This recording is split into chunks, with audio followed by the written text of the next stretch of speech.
एक समय की बात है। एक विशाल जंगल में एक चौड़ी नदी बहती थी। नदी के किनारे एक ऊंचा जामुन का पेड़ था, जिसकी शाखाओं पर काले बैंगनी रसीले जामुन लटकते थे। इस पेड़ पर एक समझदार बंदर रहता था, जिसका नाम था चिंटू। चिंटू न सिर्फ चतुर था, बल्कि उसकी आंखों में एक खास चमक थी, जो उसकी बुद्धिमानी को दर्शाती थी।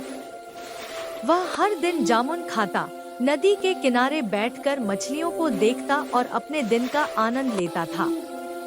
लेकिन उस नदी में एक मगरमच्छ रहता था, जिसका नाम था भोलू।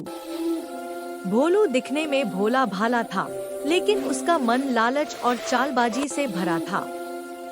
चिंटू और भोलू की दोस्ती का आरंभ। एक दिन भोलू ने चिंटू को पेड़ की सबसे ऊंची डाल पर बैठे हुए देखा। चिंटू एक जामुन तोड़कर बड़े मजे से खा रहा था। भोलू की आंखों में लालच की चमक आ गई।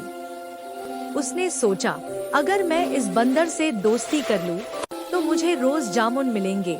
उसने चिंटू को आवाज लगाई, ए बंदर भाई, तुम्हारा नाम क्या है? मैं तुम्हारा दोस्त बनना चाहता हूँ।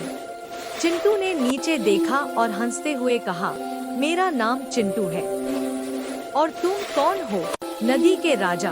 भोलू ने मुस्कुराते हुए जवाब दिया, मैं भोलू हूँ, इस नदी का मगरमच्छ। चलो दोस्ती करते हैं। तुम मुझे जामुन दो और मैं तुम्हें नदी के उस पार की सैर कराऊंगा। चिंटू को भोलू की बातों में कुछ शक हुआ। उसने सोचा, यह पंचतंत्र की कहानी जैसा लग रहा है, जहाँ चालाकी और धोखा छिपा होता है। फिर भी उसने भोलू को परखने के लिए एक जामुन नीचे फेंक दिया। भोलू ने उसे खाया और जोर से तारीफ की, वाह, ऐसा स्वादिष्ट जामुन मैंने कभी नहीं खाया। तुम सच में मेरे दोस्त बनने लायक हो। इस तरह उनकी दोस्ती शुरू हुई। हर दिन चिंटू भोलू को जामुन देता और भोलू उसे अपनी पीठ पर बिठाकर नदी के उस पार ले जाता। वहाँ चिंटू को नए नए फल, रंग बिरंगे पक्षी और जंगल की खूबसूरती देखने को मिलती। लेकिन चिंटू हमेशा सतर्क